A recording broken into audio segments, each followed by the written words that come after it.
नमस्कार, आप देख रहे हैं देश की बात और मैं हूं नकमा। डॉक्यूमेंट्री काली के पोस्टर को लेकर जो विवाद उठा वो बढ़ता ही जा रहा है। ये विवाद टीएमसी सांसद महुआ मोइत्रा के बयान के बाद एक राजनीतिक रंग ले चुका है। उन पर उत्तर प्रदेश, मध्य प्रदेश और पश्चिम बंगाल में एफआईआर दर्ज की जा चुकी है।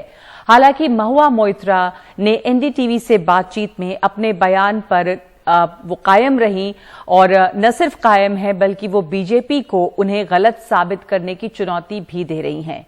इस बीच बीजेपी नेता नलिन कोहली का कहना है कि कुछ लोग अपनी अभिव्यक्ति की आजादी के मौलिक अधिकार की तो बात करते हैं लेकिन मौलिक कर्तव्य भूल जाते हैं। I'm a Kali worshipper. I'm a devotee of Shakti, and this is the way she's been worshipped for thousands of years. I challenge the BJP anywhere in Bengal or anywhere in India to prove me wrong, to prove that anything that I've said is wrong. They filed FIRs, and in Bengal, in every PS that they filed an FIR, within 5 kilometers of that police station, there will be a Kali temple where Ma Kali will be worshipped in the manner that I have said. In Madhya Pradesh, in Bhopal, the chief minister said that apparently, he's filed an FIR. I asked him to move 200 kilometers from Bhopal to Ujjain, where the Kal Bhairav temple is, where the goddess is offered alcohol every single day.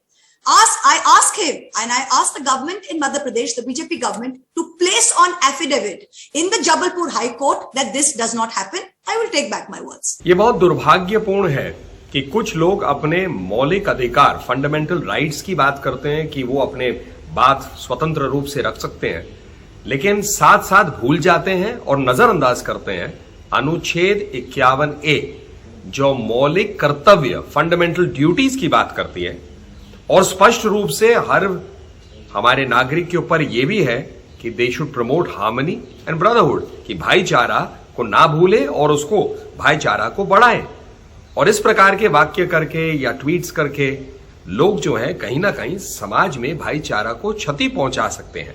तो उनको अपने मौलिक अधिकारों के साथ अपने मौलिक कर्तव्यों को नहीं भूलना चाहिए और ये हर नागरिक को याद रखना पड़ेगा जब वो अपने मौलिक अधिकार और स्वतंत्रता बोलने की बात को उठाते हैं।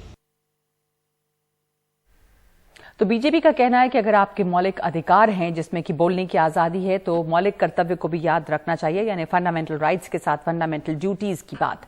और इस मुद्दे पर तमाम राजनीतिक दलों की प्रतिक्रियाएं सामने आई हैं। ये स्वाभाविक रूप से देखो, ये वही एक विचार है, ऐसे ही नाना करते हैं और फिर वहीं पास में बुला लेते हैं।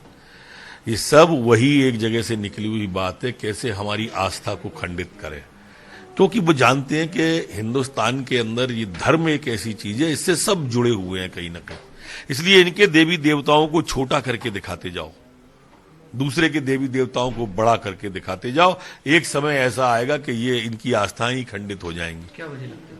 यही सिर्फ देश को तोड़ने की साजिश, टुकड़े टुकड़े। मैं मुख्यमंत्री जी से कहूंगा, आपने ठीक किया एफआईआर दर्ज करके, लेकिन क्या नुपुर शर्मा के खिलाफ एफआईआर की है आपने?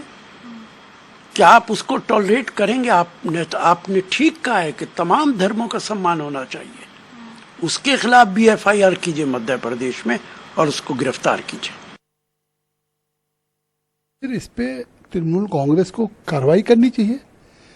अगर जिस तरह से उस बंगाल की धरती पे चाहे गॉडेस दुर्गा हो, माँ काली हो, उनके लिए जिस तरह का उनका विवादित बयान आया है, उससे केवल तृणमूल कांग्रेस अपने को अलग कर ले ये काफी नहीं है, बल्कि वो एक मेंबर ऑफ पार्लियामेंट हैं और उन्होंने जिस तरह से गॉडेस कॉली पे, होली पे जिस तरह की बात कही है, उस पे उनके खिलाफ कार्रवाई होनी चाहिए, पार्टी से भी कार्रवाई होनी चाहिए, कानूनी कार्रवाई भी होनी चाहिए। मोइत्रा जी ने जो वक्तव्य दिया, मैं उस वक्तव्य से और मेरी पार्टी उस वक्तव्य से सहमत नहीं है।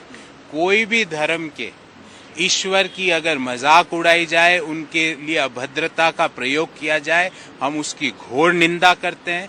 ऐसा नहीं होना चाहिए। और कल भी मैंने अब यही बात कही, आज फिर कहता हूं, व्यक्तिगत रूप से और कांग्रेस पार्टी के प्रवक्ता होने के नाते मैं कहना चाहता हूं कि कोई भी धर्म के ईश्वर की अगर निंदा होती है, उनके साथ मजाक होता है, अभद्रता होती है, कांग्रेस पार्टी उसकी घोर निंदा करती है। और व्यक्तिगत रूप पे अगर देवी माँ के साथ इस तरह की मजाक का कोई प्रयोग कर रहा है तो हम उसकी घोर निंदा करते हैं, भर्त्सना करते हैं। और धर्म को अगर राजनीति में बार बार प्रयोग में लाके लोग अपना चेहरा चमकाना चाहते हैं तो उन लोगों को भी हम चेताना चाहते हैं कि ये हिंदुस्तान कभी बर्दाश्त नहीं करेगा।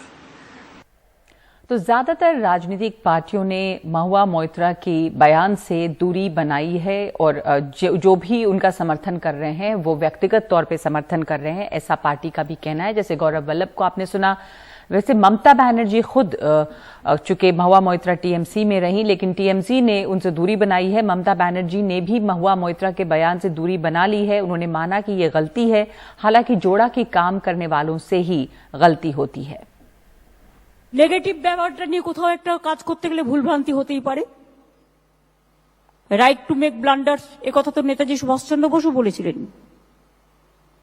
ভুল করবার অধিকার, এটাও একটা অধিকার। কাজ যে করে ভুল করে, সে যে কাজ করে না সে ভুল করে না। তবে জেনে শুনে ভুল করা নয়, কাজ করতে গিয়ে যদি ভুল হয়ে যায় সেটা অবশ্যই রেকটিফাই করে দেওয়া যায়। तो ये रही महुआ मोइत्रा के बयान को लेकर जो विवाद उठा है उसके ऊपर तमाम प्रतिक्रियाएं और कैसे उनसे दूरी बना रहे हैं राजनेता और तमाम पॉलिटिकल पार्टीज। और अब बात करते हैं महाराष्ट्र की।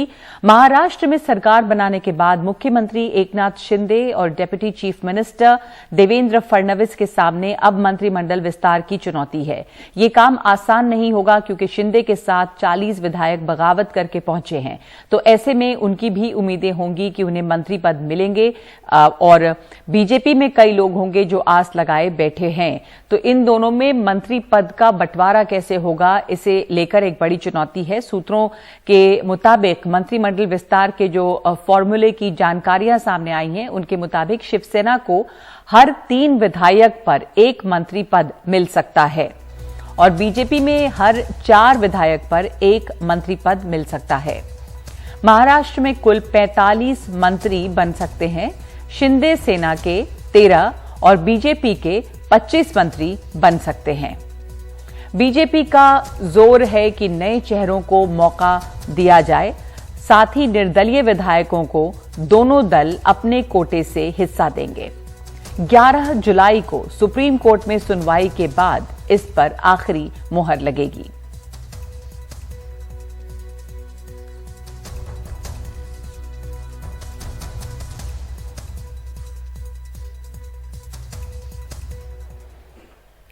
शिवसेना ठाकरे गुट को एक और बड़ा झटका मुंबई से सटे ठाणे से मिला है, जो मुख्यमंत्री एकनाथ शिंदे का गढ़ है। ये जो ठाणे का इलाका है वो मुख्यमंत्री एकनाथ शिंदे का गढ़ है। ठाणे महानगर पालिका में शिवसेना के 66 पार्षद एकनाथ शिंदे के गुट में औपचारिक तौर पर शामिल हो गए हैं। मुख्यमंत्री एकनाथ शिंदे से मुलाकात के बाद ठाणे महानगर पालिका के ये पार्षद उद्धव ठाकरे गुट से अलग हो गए हैं।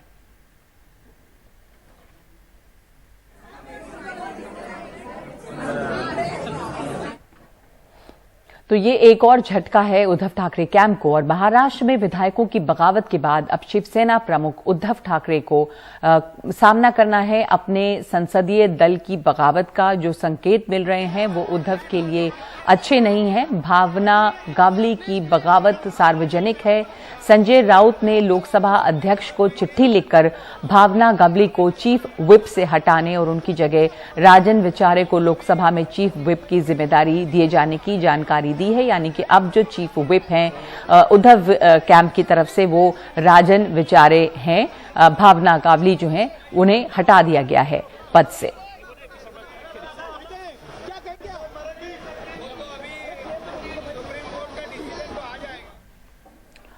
और इस वक्त हमारे साथ शिवसेना उद्धव कैंप के बड़े नेता अरविंद सावंत मौजूद हैं। बहुत बहुत धन्यवाद आपका अरविंद सावंत। इस समय शिवसेना जो उद्धव कैंप है या जो हम कहें कि ओरिजिनल शिवसेना है, उनके सामने चुनौतियां और भी हैं। सत्ता गई लेकिन जो संकट है वो खत्म नहीं हुआ है। लड़ाई अब बाला साहब की विरासत की है, क्योंकि बागी गुट ने ऐलान किया है कि उनकी शिवसेना को शिवसेना बाला साहब के नाम से जाना जाएगा। तो लड़ाई खत्म अभी नहीं हुई है और ये जो लड़ाई अब है वो विरासत की लड़ाई है।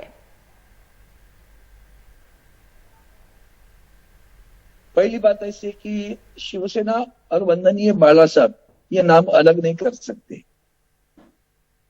किसी भी हालत में अलग नहीं कर सकते। यही तो जुड़े हुए, यही शिवसेना है। पूर्व जो हमारी शिवसेना है अभी आदरणीय पक्ष प्रमुख उद्धव जी ठाकरे साहब के नेतृत्व में काम कर रही है, वही शिवसेना है। मुझे आपसे प्रार्थना है, आपने सवाल अच्छा उठाया है, इन्हें भूलना नहीं है। संविधान को ठेस पहुंचाई जा रही है। शिवसेना पार्टी रजिस्टर्ड पार्टी है। शिवसेना पार्टी रीजनल पार्टी मान्यता प्राप्त पार्टी है। अब ऐसी पार्टी को कोई भी बोलेगा, आप पढ़े लिखे लोग हो, इतनी मेरी प्रार्थना है कि कुछ विधायक बाहर निकल गए तो शिवसेना पार्टी निकल गई। पार्टी के 2/3 विधायक एक जगह निकल गए बाहर, शिवसेना पार्टी, और वहां विधिमंडल में शिवसेना लेजिस्लेटिव पार्टी होती है। तो लेजिस्लेटिव पार्टी में से कुछ लोग गए, जब सांसद है, नगर सेवक है, वो जो शिवसैनिक हमारे साथ जुड़े हुए हैं वो शिवसैनिकों की शिवसेना है, न कि हमारे लोग। विधायक, सांसद, नगर सेवक, सब लोग जो है ये टेम्पररी है। आप एक बार चुनकर आएंगे, 2 बार चुनकर आएंगे, इसका मतलब जिंदगी भर का क्या है? चुनकर नहीं आए तो फिर क्या होगा? तो यही विधायकों की जो बात हो रही है वो गलतफहमी है। ये गलतफहमी पहले दूर करी। शिवसेना शिवसैनिकों की पार्टी है, सदस्यों की पार्टी है। उस सदस्यों में से कुछ लोग चुनकर जाते हैं, तो चुनकर जाने वाले अगर कोई आह्वान देते तो इसका मतलब ये नहीं कि शिवसेना पार्टी वर्टिकल टूट गई। जी, तो शिवसेना जो है वो शिवसैनिकों की पार्टी है और जो पार्टी है वो उद्धव ठाकरे के साथ रहेगी। आप कह रहे हैं कि उसमें उसका नाम जो है कोई और नहीं ले सकता। हालांकि इस समय एक और झटका जो है वो लगा है उद्धव ठाकरे कैंप को, क्योंकि ठाणे में देखें जो कि शिंदे का एक तरह से गढ़ है, वहां पर आपके जो कॉरपोरेटर्स हैं 67 में से 66 जो हैं वो शिंदे के साथ चले गए हैं। तो ये जो लड़ाई है वो आपके लिए और मुश्किल होती जा रही है, क्योंकि बागी गुट का ये कहना है कि आपके पास जब लोग ही नहीं हैं ना, आपके पास सांसद बचे हैं, कॉरपोरेटर्स छोड़ के जा रहे हैं, तो इस शिवसेना में बचा कौन है? ये शिवसेना है किसकी? इसमें है कौन लोग? क्योंकि बहुत कम इसमें आप रह गए हैं और इसलिए इस बात पे लड़ाई हो रही है कि जो असली शिवसेना है, अब जो नया ऑफिस भी है उसमें बाला साहब का फोटो भी उन्होंने लगाया है, तो उनके विरासत और असली शिवसेना वही है ऐसा बताने की लगातार कोशिश है और उद्धव कैंप को लगातार झटका लगा है। देखिए, थाना के नगर सेवक मतलब पूरे महाराष्ट्र के क्या, वही तो बता रहा हूं ना। एक विश्वास आदरणीय पक्ष प्रमुख उद्धव जी ठाकरे साहब ने उनके ऊपर जताया था और उनके लिए एक अच्छा मंत्री पद दिया था।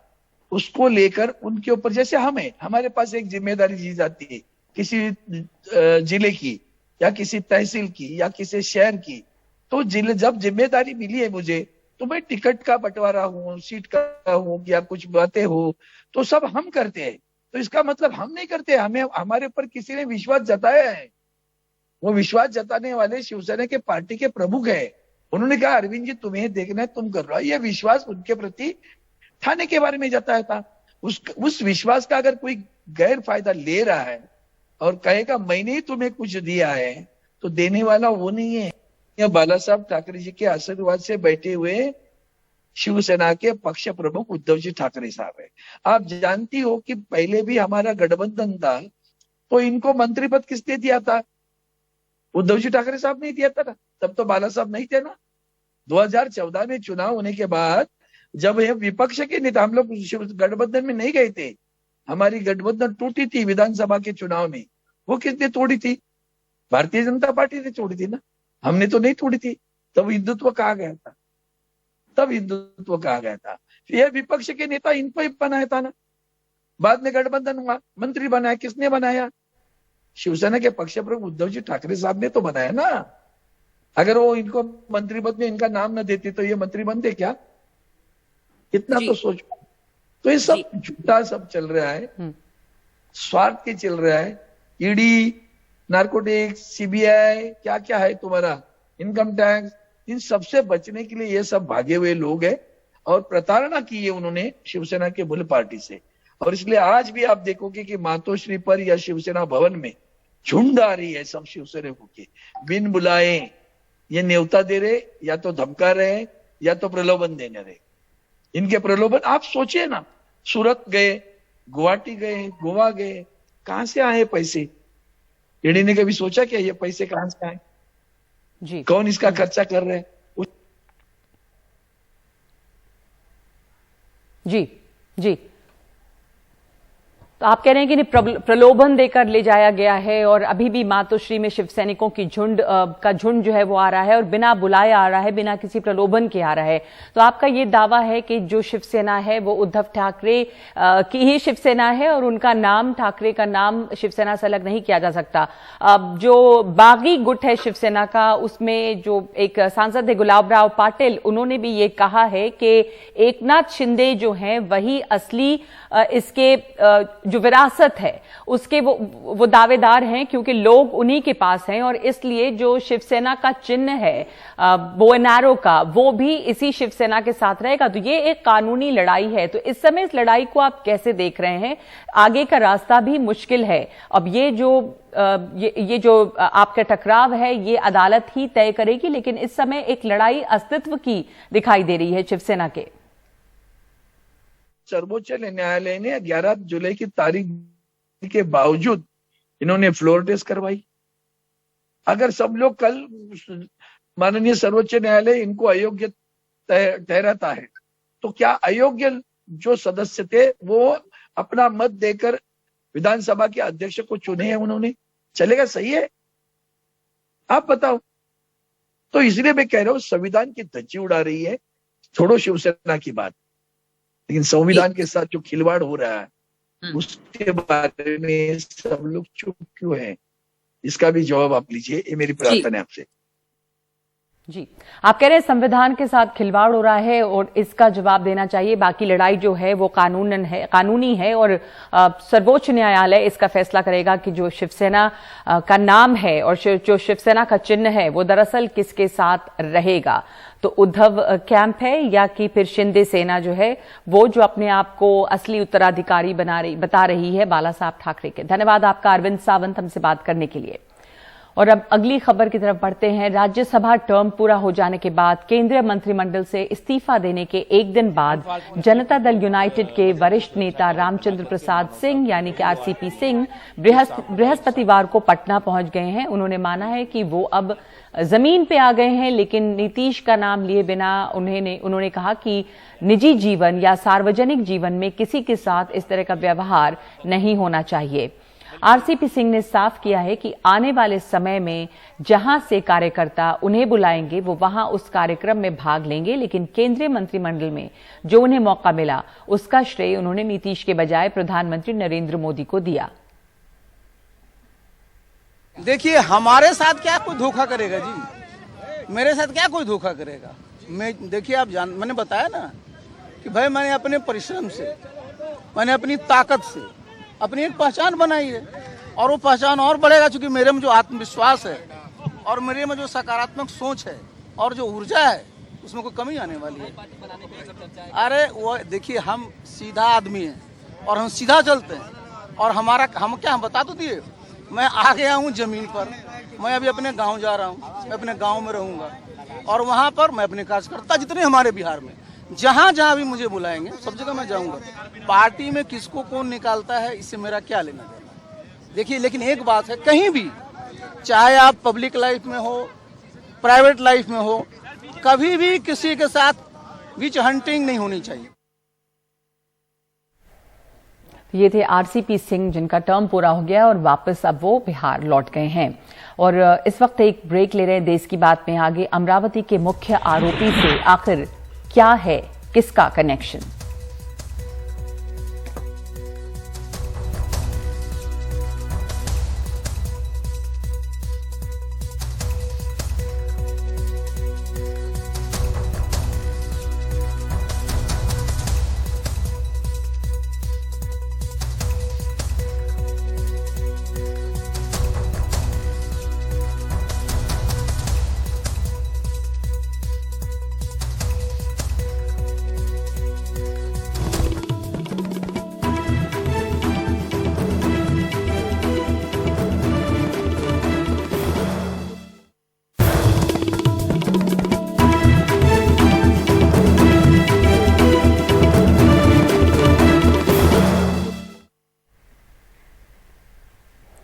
अमरावती से निर्दलीय सांसद नवनीत राणा और उनके विधायक पति रवि राणा हनुमान चालीसा पाठ के बाद सुर्खियों में रहे। अमरावती में हुए उमेश कोल्हे हत्याकांड को वो आतंकी साजिश बता रहे हैं। सीमा पार से उसके तार जोड़ रहे हैं, लेकिन एनडीटीवी की अपनी तफ्तीश में पता लगा है कि मुख्य आरोपी, जिसे इस हमले का मास्टरमाइंड बताया जा रहा है, उसने न सिर्फ पिछले चुनावों में राणा दंपत्ति के लिए प्रचार किया, बल्कि इलाके के लोगों के मुताबिक उनके बेहद करीबी भी था। हालांकि सांसद विधायक दोनों इस बात से इनकार करते हुए कह रहे हैं कि आरोपी जिस भी दल का कार्यकर्ता हो, उसे कड़ी से कड़ी सजा मिलनी चाहिए। अमरावती में जाकिर कॉलोनी के तमेला ग्राउंड इलाके की सकरी गलियां, इलाके में जाते ही पिछड़ेपन और गरीबी का एहसास होता है। इन्हीं सकरी गलियों के आखिरी छोर पर रहता है इरफान खान। घर में 4 बच्चे हैं, बूढ़ी माँ और पत्नी। इरफान को अमरावती के केमिस्ट उमेश कोल्हे की हत्या का मास्टरमाइंड बताया जा रहा है। कहा जा रहा है कि उसने ही हत्यारों को जुगाड़ा, उन्हें फंड और गाड़ी दी। अमरावती सांसद नवनीत राणा और उनके पति विधायक रवि राणा इसे हिंदुत्व पर हमला बता रहे हैं। कह रहे हैं इस पूरे मामले के तार पाकिस्तान से जुड़े हैं। ये जो आरोपी पकड़े गए ये इनफ नहीं है, इसके पीछे पाकिस्तान से जो संगठन जुड़ी हुई है, जो अंतर्राष्ट्रीय लेवल पे कुछ संगठन ऐसे लोगों को फाइनेंस करती, उस संगठन के अंत तक एनआईए के माध्यम से कार्रवाई होना चाहिए। क्योंकि आज उदयपुर की जो घटना है और अमरावती की जो घटना है वो देश के लिए पूरी आहत पूछी है। पूरा देश घबराया हुआ है और अमरावती में तो पूरा दहशत का माहौल है। विधायक और उनकी सांसद पत्नी इन दिनों हनुमान चालीसा पढ़कर सुर्खियों में हैं। पुलिस पर आरोप भी लगा चुके हैं कि उन्होंने जानबूझकर उमेश कोल्हे की हत्या की वजहों को सार्वजनिक नहीं किया। कहा अगर वो खत नहीं लिखते तो एनआईए जांच शुरू नहीं होती। लेकिन हमारी तफ्तीश में कुछ चौंकाने वाली बातें सामने आई। ये अमरावती के मास्टरमाइंड इरफान खान की फेसबुक वॉल है। 2019 में कई दफे वो नवनीत राणा की तारीफ के पोस्ट करता है, उनके पति के साथ तस्वीर भी पोस्ट करता है। इलाके के लोग और उसके दोस्त कहते हैं कि पिछले चुनाव में इरफान ने राणा परिवार के लिए खूब काम किया। पहले जब भाभी खड़े हुए थे, जो नवनीत राणा जी की वाइफ, तो उनके लिए दोनों ने बहुत काम करे थे। सबके लिए उनका तो चक्रा बहुत हो रहे थे, भाभी के पूरे मोहल्ले में हर जगह घूम रहे थे। इरफान भाई ने उनके लिए सबसे ज्यादा मेहनत करे और वो चुन के आए तो हमको भूल ही गए बाद में। पानी से खड़े हुए थे उनके घर वाले, तो उनके लिए उन्होंने बहुत वोट लाए थे। हालांकि सांसद कह रही हैं वो इरफान को नहीं जानती और कोई भी शख्स चाहे किसी का समर्थक भी क्यों ना हो, उसे बख्शा नहीं जाना चाहिए। क्राइम करने वाला किसी भी व्यक्ति के साथ जुड़ा है वो क्रिमिनल है। तो इरफान वगैरह को आप लोग बिल्कुल नहीं जानते? कोई चुनाव प्रचार में कभी मिले? सर मैं आपको इतना जरूर बता सकती हूँ कि वो मेरे कार्यकर्ता नहीं है। अगर वो मेरे कार्यकर्ता हैं तो मुझे लगता है मैं इस परिवार को जाके नहीं मिलती। जिनके वो कार्यकर्ता हैं, जो खुद को गार्जियन मिनिस्टर कहती थी ये जिले के जो थे, उन्होंने कोल्हे परिवार को जाके सिंपथाइज क्यों नहीं किया? मेरे कार्यकर्ता रहते थे या कोई भी रहते थे, मेरे को तो, मैं तो कभी आज तक उनसे मिला भी नहीं, ना उनको पहचानता हूँ, ना कोई मेरे साथ उनका फोटो है, ना कोई किसी प्रकार का मेरा उनसे कोई संबंध है। पर मेरा बोलना है ये कोई भी पार्टी में ऐसे लोग होंगे तो उसका विरोध होना चाहिए। आज कांग्रेस ने विरोध क्यों नहीं किया? क्यों कोल्हे को समर्थन क्यों नहीं दिया? कोल्हे परिवार के पीछे क्यों खड़े नहीं रहे? वहीं कांग्रेस का मानना है कि मामला गंभीर है, वो राणा परिवार के आरोपों को भी झूठा बता रहे हैं। इधर हत्या का आरोप इरफान पर है, लेकिन सजा परिवार भी भुगत रहा है। एक अजीब सी खामोशी उसके घर में है। माँ बीवी को पता ही नहीं लग रहा कि हुआ क्या है। हमको इस बात से कुछ पता ही नहीं है। हम बाहर ही नहीं जाते, दोनों सास बहू हमारे घर में रहते, हमारा पढ़ना लिखना, बच्चों को पढ़ाते लिखाते, बस यही काम करते हैं। अब ये मुश्किल है हमारे पीछे। अब हमने तो बहुत मुश्किल उतार दिया और ये मुश्किल उतार ली। कपड़े धोते थे, काम करते थे लोगों के घर पर। बहुत मुश्किल है। अब अल्लाह है हमारा साथ, जो भी करेंगे अल्लाह, जिस भी हाल में रखेंगे मैं इनको नहीं छोड़ूंगी। मैं जिंदा हूँ जब तक। और आप लोग बिल्कुल नहीं समझ पा रहे हैं कि क्यों ऐसा हुआ, क्या हुआ? हमको कुछ भी नहीं मालूम इसलिए हमको तो क्या बोलना। उनका मोबाइल वगैरह भी सब पुलिस वाले ले गए। हाँ। बहरहाल अमरावती में कपिल मिश्रा की भी एंट्री हो गई है। उमेश कोल्हे के परिजनों को उन्होंने 30 लाख रुपए देने का ऐलान किया है। कौन किसका कार्यकर्ता है ये तो खैर सवालों के घेरे में है, लेकिन सत्ता और सियासत की नूरा कुश्ती के बीच एक बेगुनाह शख्स की जान चली गई, कानून के हाथ लंबे थे, बावजूद इसके वो उसे बचा नहीं पाए। अमरावती से अपने कैमरा पर्सन रिजवान खान के साथ अनुराग तिवारी, एनडीटीवी इंडिया। और कर्नाटक के बागलकोट में पुलिस की मुस्तैदी की वजह से गुरुवार को शांति बनी रही है। हालांकि करूर में स्कूल कॉलेज बंद रहे और धारा 144 शुक्रवार तक लगाए रखने का फैसला किया गया है। बुधवार को कुछ युवा एक लड़की के साथ छेड़छाड़ के मामले में आपस में भिड़ गए। बाद में इसे सांप्रदायिक रंग देने की कोशिश की गई थी। बागलकोट से तकरीबन 25 किलोमीटर दूर बादामी के केरूर में हुई हिंसा के सिलसिले में तकरीबन 2 दर्जन आरोपियों की गिरफ्तारी हुई है। बुधवार को नौजवानों के 2 गुट एक लड़की के साथ छेड़छाड़ को लेकर आपस में भिड़ गए। 4 लोग जख्मी हुए। आधा दर्जन बाइक और ठेले तोड़ फोड़ की भेंट चढ़ गए। ಯಾವುದೇ ರೀತಿಯಿಂದ ಬೇರೆ ಒಂದು अंशಕ್ಕೆ झगड़ा ಆಗಿಲ್ಲ। ये मामला सिर्फ ईव टीजिंग का है। गलत खबर सोशल मीडिया पर फैलाने की कोशिश किसी को नहीं करनी चाहिए। एक छोटे से मामले की वजह से हिंसा हुई थी, दूसरी कोई और वजह नहीं थी। और जो लोग घायल हैं वो पूरी तरह से होश में हैं और खतरे से बाहर हैं। आरोपिಗಳಿದ್ದಾರೆ ಅವರನ್ನು ಕೂಡ ನಾವು ಅರೆಸ್ಟ್ ಮಾಡಿದ್ದೇವೆ। पुलिस ने इस मामले में 4 एफआईआर दर्ज की है। बागलकोट सांप्रदायिक तौर पर कर्नाटक के संवेदनशील इलाकों में गिना जाता है।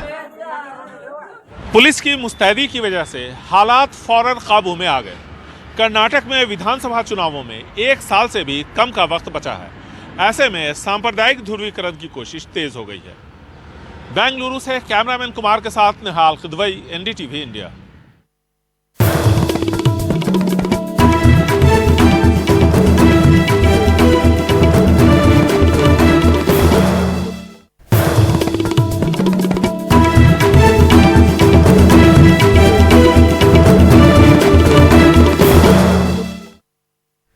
मुंबई में कल के लिए बारिश का रेड अलर्ट जारी किया गया है। ऐसे में हर साल बरसात में डूबती दिखने वाली मुंबई बारिश का पानी सहने की क्षमता क्यों खोती जा रही है, इस रिपोर्ट में देखते हैं। हर साल मुंबई बरसात में यूं डूबी हुई क्यों दिखती है? जुलाई के पहले 6 दिनों में ही इस महीने होने वाली औसत बारिश की 70% वर्षा हो चुकी है। 60 से 70 मिलीमीटर तक की बारिश मुंबई की व्यवस्था झेल लेती है। 100 के करीब या इससे ऊपर शहर तैरता हुआ नजर आता है। आखिर इसके कारण क्या हैं?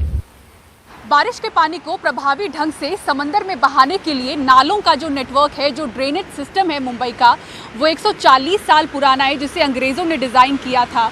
लेकिन तब हरियाली हुआ करती थी और अब देखें तो शहरीकरण जिस तरह से बढ़ा है, निर्माण कार्य जिस तरह से बढ़ा है, हर साल सैकड़ों टन कचरा जो है नालों में जमा होता है, जिसकी वजह से ये पंचर हो चुका है, ये खराब हो चुका है। 2019 के सीएजी रिपोर्ट में भी ये बात कही गई है। अब ऐसे में सिर्फ ऊपरी मरम्मत से इन नालों का कुछ नहीं होने वाला, इसे बदलने की ज़रूरत है। इसी के साथ एक स्टडी भी अपने आप में समझनी बहुत ज़रूरी है, जिसमें कहा गया है कि मुंबई शहर औसतन सालाना 2 मिलीमीटर की दर से डूबती जा रही है। During high tide, flood होता है Mumbai. It is natural because Mumbai is low-lying island. अभी उसको फ्लडिंग से बचाने के लिए we have to allow water to go out to sea. वो लोग जाके मट्टी डाल रहे समुद्र में और कोस्टल रोड बना रहे, तो कोस्टल रोड स्टिल्ट पे भी बना सकता था। समुद्र में मट्टी डालने का क्या जरूरत है? वो पानी कुछ दूसरी जगह पे जाएगा। तो entire development plan in Mumbai is design to aggravate flooding. 1 तारीख से लेकर के 7 तारीख के बीच में 5 बार मुंबई को 3 डिजिट रेनफॉल मिली है, जो बहुत ही ज़्यादा बारिश है और इसके कारण ये सारी जो मुसीबतें हैं वो देखने को मिल रही हैं। और ऊपर से जल स्तर भी समुद्र का धीरे धीरे बढ़ रहा है। तो फिलहाल इतना ज़्यादा खतरा नहीं है, लेकिन अगले 10-20 सालों में हमें उम्मीद है कि जब समुद्र का स्तर कम से कम 1 फुट तक बढ़ जाएगा या 8-9 इंच बढ़ जाएगा, तो लो लाइंग एरियाज में और ज़्यादा दिक्कत का सामना करना पड़ेगा। वहीं बड़े पैमाने पर लगातार निर्माण मुंबई के जल भराव के संकट का एक प्राथमिक कारण है। भूमि में बदलाव के कारण पानी सोखने की जमीन की प्राकृतिक क्षमता कम हुई है। कंस्ट्रक्शन जो देखेंगे आप, गवर्नमेंट का कंस्ट्रक्शन ही सबसे बड़ा धोखा है। Let me explain. जो फ्लड का पानी रोकने के लिए मुंबई आइलैंड होने की वजह से एक टापू है तो जहाँ पानी समंदर का अंदर आता है, तो जब तक लो टाइड नहीं होता पानी निकल नहीं पाता, तो उस वक्त तक पकड़ के रखने के लिए जगह होना चाहिए। वो जगहों के ऊपर इन्होंने एक तो नदियों के ऊपर सारे बड़े बड़े दीवार बना दिए, तो जो ज़मीन का पानी वो जा नहीं पाता है, तो लॉगिंग हो जाता है वहाँ पे जहाँ पे भी है। दूसरा है कि जो रिवर के बगल में ही आप देखें तो पूरा झोपड़पट्टी जो स्लम्स है बन चुके हैं। फॉर एग्जांपल आप अकोला जाइए, वहाँ तो मीठी नदी के अंदर तक पहुँच गए वो स्लम्स को, उनको निकालने का ऑर्डर भी है, उनको दूसरी जगह बसाने का ऑर्डर है, लेकिन वो हो नहीं पा रहा है। मुंबई की नदियों में शामिल ये मीठी नदी हर मॉनसून पहले डराया करती थी, क्योंकि यहाँ पर ये कचरे से भरी हुई नजर आती थी। हालांकि बीते कुछ सालों में इसे साफ किया गया, इसे चौड़ा भी किया गया, लेकिन इसके आसपास अगर आप देखें जो अवैध निर्माण है इसे नहीं हटाया गया है। ऐसे में नदियों के पास वेटलैंड यानी कि दलदली भूमि की जो जरूरत होती है उसके न होने से हर बारिश मुंबई में जो खतरे की तलवार है वो लटकती रहती है। मुंबई के बीकेसी से कैमरा पर्सन राजेंद्र दयालकर के साथ पूजा भारद्वाज, एनडीटीवी इंडिया।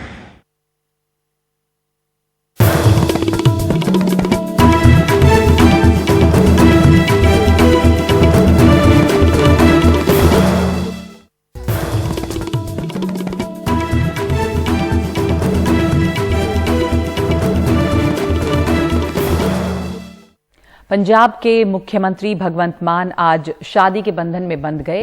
मान की शादी कुरुक्षेत्र हरियाणा की रहने वाली डॉक्टर गुरप्रीत कौर से हुई है। शादी की रस्म चंडीगढ़ में सीएम आवास में एक बेहद सादे और छोटे समारोह में हुई। भगवंत मान की शादी में दिल्ली के चीफ मिनिस्टर अरविंद केजरीवाल और राज्यसभा सांसद राघव चड्ढा समेत कुछ खास लोग शरीक हुए। भगवंत मान की ये दूसरी शादी है। पहली पत्नी से उनका 2015 में तलाक हो गया था। मान की पहली पत्नी और उनके 2 बच्चे अमेरिका में रहते हैं।